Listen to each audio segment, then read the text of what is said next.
بسم الله الرحمن الرحيم. ألف لام را، تلك آيات الكتاب المبين.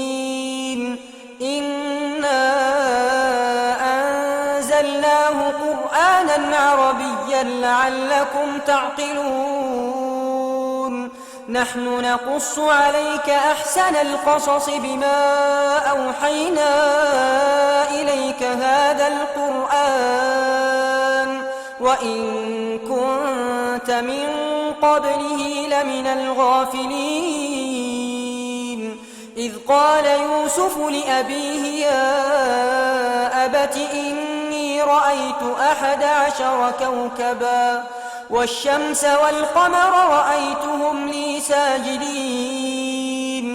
قال يا بني لا تقصص رؤياك على إخوتك فيكيدوا لك كيدا، إن الشيطان للإنسان عدو مبين. وكذلك يجتبيك ربك ويعلمك من تأويل الأحاديث ويتم نعمته عليك وعلى آل يعقوب كما أتمها على أبويك من قبل إبراهيم وإسحاق إن ربك عليم حكيم. لقد كان في يوسف وإخوته آيات للسائلين إذ قالوا ليوسف وأخوه أحب إلى أبينا منا ونحن عصبة إن أبانا لفي ضلال مبين. اقتلوا يوسف أو اطرحوه أرضا يخل لكم وجه أبيكم وتكونوا من بعده قوما صالحين. قال قائل منهم لا تقتلوا يوسف وألقوه في غيابة الجب يلتقطه بعض السيارة إن كنتم فاعلين. قالوا يا أبانا ما لك لا تأمنا على يوسف وإنا له لناصحون. أرسله معنا غدا يرتع ويلعب وإنا له لحافظون. قال إني ليحزنني أن تذهبوا به وأخاف أن يأكله الذئب وأنتم عنه غافلون. قالوا لئن أكله الذئب ونحن عصبة إنا إذا لخاسرون. فلما ذهبوا به وأجمعوا أن يجعلوه في غيابة الجب وأوحينا إليه لتنبئنهم بأمرهم هذا وهم لا يشعرون. وجاءوا أباهم عشاء يبكون. قالوا يا أبانا إنا ذهبنا نستبق وتركنا يوسف عند متاعنا فأكله الذئب وما أنت بمؤمن لنا ولو كنا صادقين. وجاءوا على قميصه بدم كذب قال بل سولت لكم أنفسكم أمرا فصبر جميل والله المستعان على ما تصفون. وجاءت سيارة فأرسلوا واردهم فأدلى دلوه قال يا بشرى هذا غلام وأسروه بضاعة والله عليم بما يعملون. وشروه بثمن بخس دراهم معدودة وكانوا فيه من الزاهدين.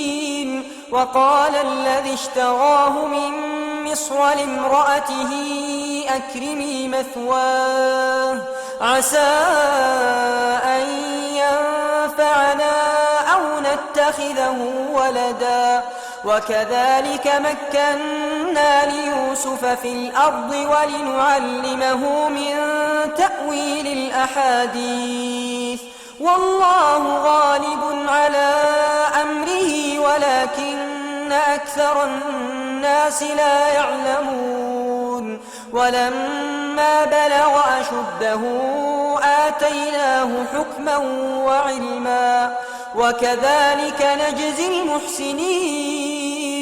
وراودته التي هو في بيتها عن نفسه وغلقت الأبواب وقالت هيت لك قال معاذ الله إنه ربي أحسن مثواي إنه لا يفلح الظالمون.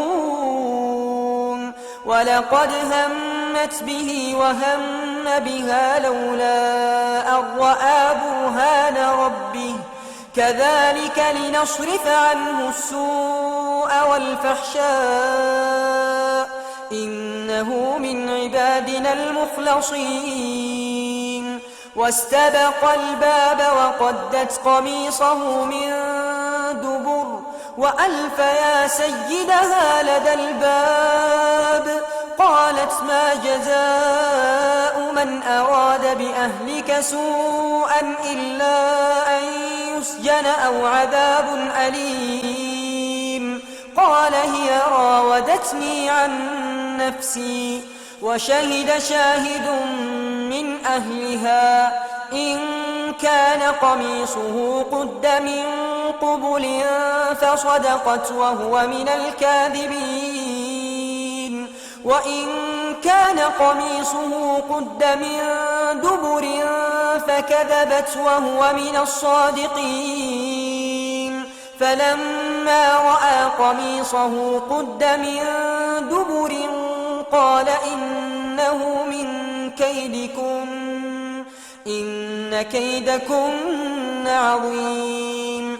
يوسف أعرض عن هذا واستغفري لذنبك إنك كنت من الخاطئين. وقال نسوة في المدينة امرأة العزيز تراود فتاها عن نفسه قد شغفها حبا إنا لنراها في ضلال مبين. فلما سمعت بمكرهن أرسلت إليهن وأعتدت لهن متكئا وآتت كل واحدة منهن سكينا وقالت اخرج عليهن. فلما رأينه أكبرنه وقطعن أيديهن وقلن حاش لله ما هذا بشرا إن هذا إلا ملك كريم. قالت فذلكن الذي لمتنني فيه ولقد راودته عن نفسه فاستعصم ولئن لم يفعل ما آمره ليسجنن وليكونن من الصاغرين.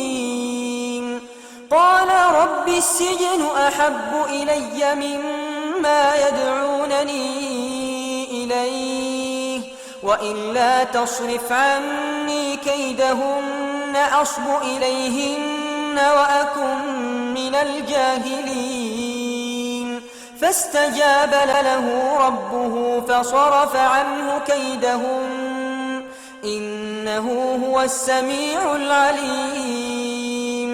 ثم بدا لهم من بعد ما رأوا الآيات ليسجننه حتى حين. ودخل معه السجن فتيان قال أحدهما إني أراني أعصر خمرا وقال الآخر إني أراني أحمل فوق رأسي خبزا تأكل الطير منه نبئنا بتأويله إنا نراك من المحسنين قال لا يأتيكما طعام ترزقانه إلا نبأتكما بتأويله قبل أن يأتيكما ذلكما مما علمني ربي إني تركت ملة قوم لا يؤمنون بالله وهم بالآخرة هم كافرون واتبعت ملة آبائي إبراهيم وإسحاق ويعقوب ما كان لنا أن نشرك بالله من شيء ذلك من فضل الله علينا وعلى الناس ولكن أكثر الناس لا يشكرون يا صاحبي السجن أأرباب متفرقون خير أم الله الواحد القهار ما تعبدون من دونه إلا أسماء سميتموها أنتم وآباؤكم ما أنزل الله بها من سلطان إن الحكم إلا لله أمر ألا تعبدوا إلا إياه ذلك الدين القيم ولكن أكثر الناس لا يعلمون يا صاحبي السجن أما أحدكما فيسقي ربه خمرا وأما الآخر فيصلب فتأكل الطير من رأسه قضي الأمر الذي فيه تستفتيان وقال للذي ظن أنه ناج منه اذكرني عند ربك فأنساه الشيطان ذكر ربه فلبث في السجن بضع سنين وقال الملك إني أرى 7 بقرات سمان يأكلهن 7 عجاف و7 سنبلات خضر وأخر يابسات يا أيها الملأ أفتوني في رؤياي إن كنتم للرؤيا تعبرون قالوا أضغاث أحلام وما نحن بتأويل الأحلام بعالمين وقال الذي نجا منهما وادكر بعد أمة أنا أنبئكم بتأويله فأرسلون يوسف أيها الصديق أفتنا في 7 بقرات سمان يأكلهن 7 عجاف و7 سنبلات خضر وأخر يابسات لعلي أرجع إلى الناس لعلهم يعلمون قال تزرعون 7 سنين دأبا فما حصدتم فذروه في سنبله إلا قليلا مما تأكلون ثم يأتي من بعد ذلك 7 شداد يأكلن ما قدمتم لهن إلا قليلا مما تحصنون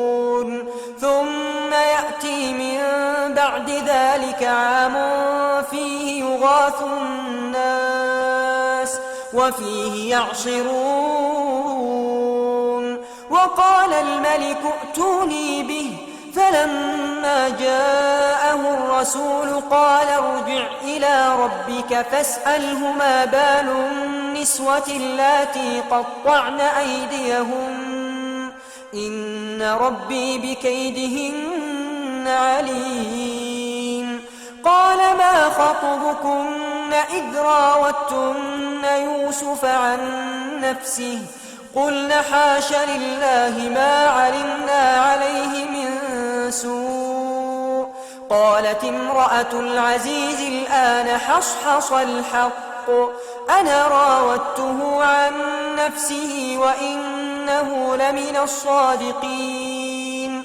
ذلك ليعلم أني لم أخنه بالغيب وأن الله لا يهدي كيد الخائنين.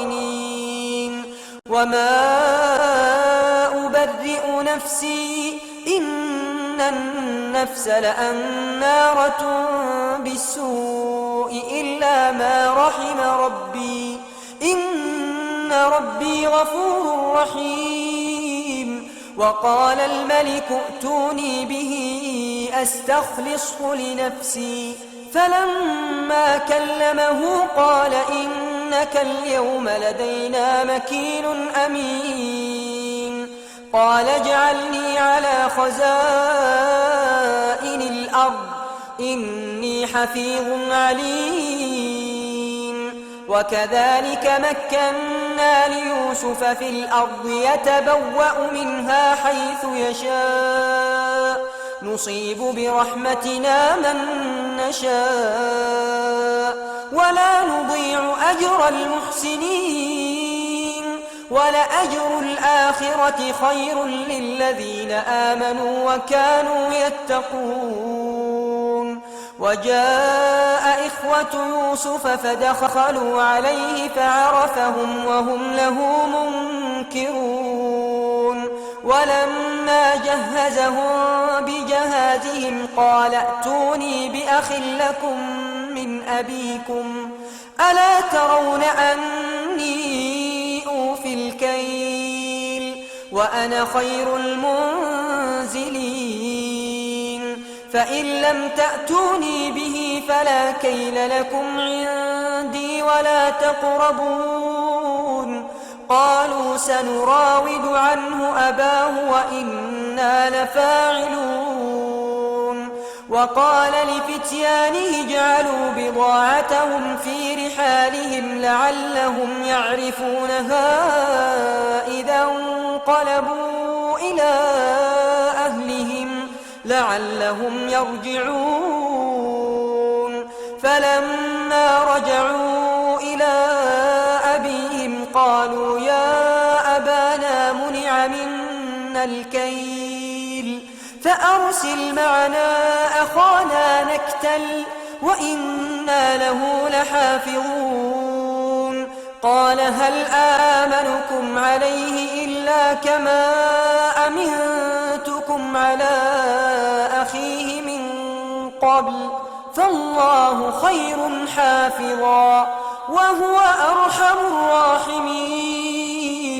ولما فتحوا متاعهم وجدوا بضاعتهم ردت إليهم قالوا يا أبانا ما نبغي هذه بضاعتنا ردت إلينا ونمير أهلنا ونحفظ أخانا ونزداد كيل بعير ذلك كيل يسير.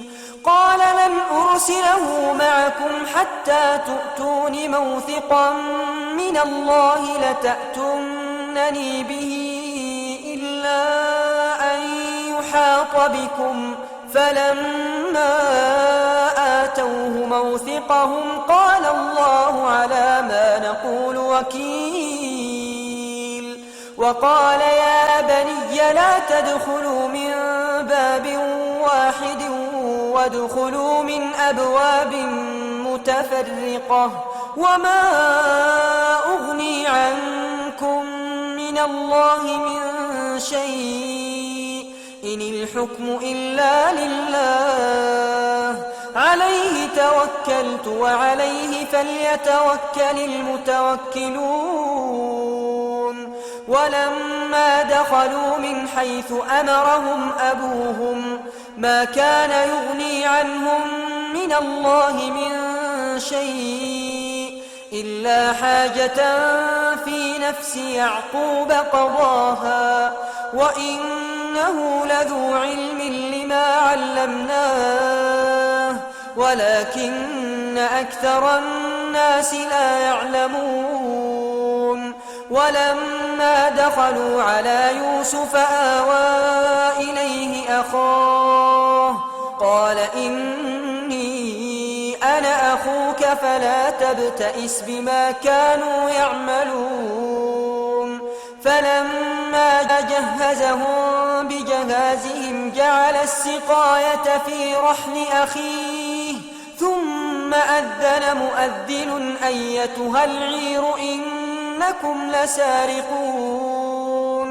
قالوا وأقبلوا عليهم ماذا تفقدون قالوا نفقد صواع الملك ولمن جاء به حمل بعير وأنا به زعيم قالوا تالله لقد علمتم ما جئنا لنفسد في الأرض وما كنا سارقين قالوا فما جزاؤه إن كنتم كاذبين قالوا جزاؤه من وجد في رحله فهو جزاؤه كذلك نجزي الظالمين فبدأ بأوعيتهم قبل وعاء أخيه ثم استخرجها من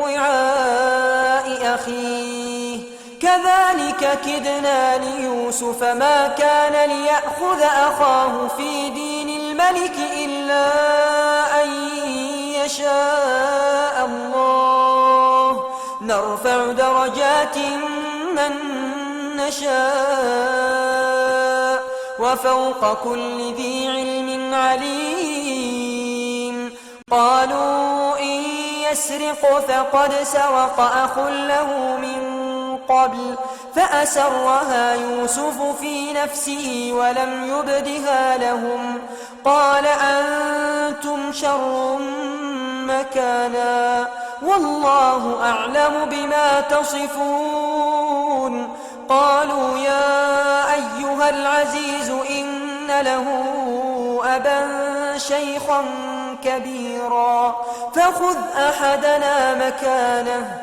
إنا نراك من المحسنين قال معاذ الله أن نأخذ إلا من وجدنا متاعنا عنده إنا إذا لظالمون فلما استيئسوا منه خلصوا نجيا قال كبيرهم ألم تعلموا أن أباكم قد أخذ عليكم موثقا من الله ومن قبل ما فرطتم في يوسف فلن أبرح الأرض حتى يأذن لي أبي أو يحكم الله لي وهو خير الحاكمين ارجعوا إلى أبيكم فقولوا يا أبانا إن ابنك سرق وما شهدنا إلا بما علمنا وما كنا للغيب حافظين واسأل القرية التي كنا فيها والعير التي أقبلنا فيها وإنا لصادقون قال بل سولت لكم أنفسكم أمرا فصبر جميل عسى الله أن يأتيني بهم جميعا إنه هو العليم الحكيم وتولى عنهم وقال يا أسفا على يوسف وابيضت عيناه من الحزن فهو كظيم. قالوا تالله تفتأ تذكر يوسف حتى تكون حرضا أو تكون من الهالكين. قال إنما أشكو بثي وحزني إلى الله وأعلم من الله ما لا تعلمون. يا بني يذهبوا فتحسسوا من يوسف وأخيه ولا تيأسوا من روح الله إنه لا ييأس من روح الله إلا القوم الكافرون. فلما دخلوا عليه قالوا يا أيها العزيز مسنا وأهلنا الضر وجئنا ببضاعة مزجاة فأوف لنا الكيل وتصدق علينا إن الله يجزي المتصدقين. قال هل علمتم ما فعلتم بيوسف وأخيه إذ أنتم جاهلون؟ قالوا أئنك لأنت يوسف؟ قال أنا يوسف وهذا أخي قد من الله علينا إنه من يتق ويصبر فإن الله لا يضيع أجر المحسنين. قالوا تالله لقد آثرك الله علينا وإن كنا لخاطئين. قال لا تثريب عليكم اليوم يغفر الله لكم وهو أرحم الراحمين. اذهبوا بقميصي هذا فألقوه على وجه أبي يأت بصيرا وأتوني بأهلكم أجمعين. ولما فصلت العير قال أبوهم إني لأجد ريح يوسف لولا أن تفندون. قالوا تالله إنك لفي ضلالك القديم. فلما أن جاء البشير ألقاه على وجهه فارتد بصيرا قال ألم أقل لكم إني أعلم من الله ما لا تعلمون؟ قالوا يا أبانا استغفر لنا ذنوبنا إنا كنا خاطئين. قال سوف أستغفر لكم ربي إنه هو الغفور الرحيم. فلما دخلوا على يوسف آوى إليه أبويه وقال ادخلوا مصر إن شاء الله آمنين. ورفع أبويه على العرش وخروا له سجدا وقال يا أبت هذا تأويل رؤياي من قبل قد جعلها ربي حقا وقد أحسن بي إذ أخرجني من السجن وجاء بكم من البدو من بعد أن نزغ الشيطان بيني وبين إخوتي إن ربي لطيف لما يشاء إنه هو العليم الحكيم. رب قد آتيتني من الملك وعلمتني من تأويل الأحاديث فاطر السماوات والأرض أنت وليي في الدنيا والآخرة توفني مسلما وألحقني بالصالحين. ذلك من أنباء الغيب نوحيه إليك وما كنت لديهم إذ أجمعوا أمرهم وهم يمكرون وما أكثر الناس ولو حرصت بمؤمنين وما تسألهم عليه من أجر إن هو إلا ذكر للعالمين وكأي من آية في السماوات والأرض يمرون عليها وهم عنها معرضون وما يؤمن أكثرهم بالله إلا وهم مشركون أفأمنوا أن تأتيهم غاشية من عذاب الله أو تأتيهم الساعة بغتة وهم لا يشعرون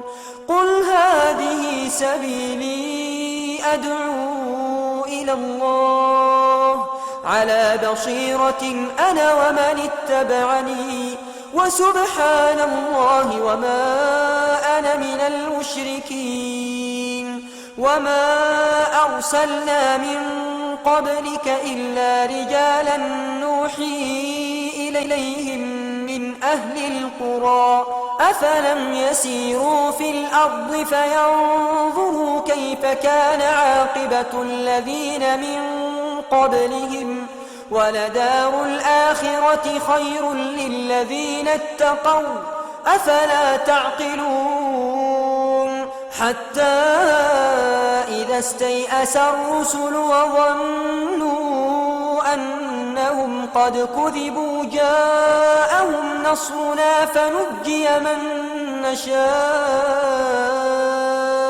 ولا يرد بأسنا عن القوم المجرمين لقد كان في قصصهم عبرة لأولي الألباب